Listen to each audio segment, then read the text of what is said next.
Mastering the simple past tense, your key to English narration. Hello, language learners. Welcome to another exciting episode of our Grammar Fundamentals series. Today, we'll be diving deep into the world of simple past tense. We'll use plenty of examples to make sure you really understand how this tense is used. Let's get started. The simple past tense is used to talk about actions that were completed in the past.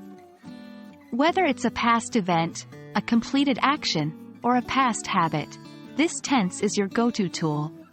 It's as simple as adding an ed to regular verbs. However, do watch out for those tricky irregular verbs. They can change in all sorts of ways. Let's start with regular verbs. When using the simple past tense, we typically add ed to the end of the verb. Here are some examples. Talk becomes talked. Example sentence: I talked to my friend yesterday. Play becomes played. Example sentence: we played soccer last weekend. Dance becomes danced. Example sentence: they danced at the party. It's pretty straightforward with these regular verbs, isn't it?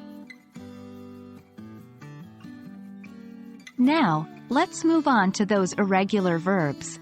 These verbs don't follow the regular ed rule.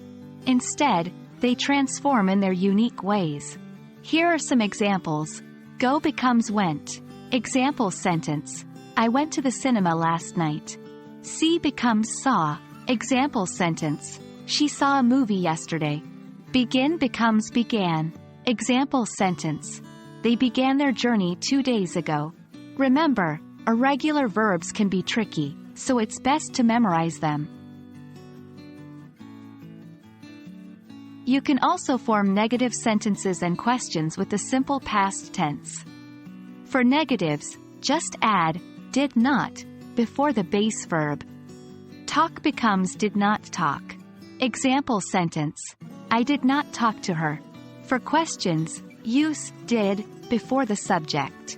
Play becomes did you play? Example sentence: did you play the piano yesterday? And there you have it, a quick and easy guide to mastering the simple past tense. With practice and a little bit of memorization, you'll be narrating past events like a pro in no time. Keep practicing, and I'll see you in the next episode where we'll continue our exploration of English grammar. Happy learning!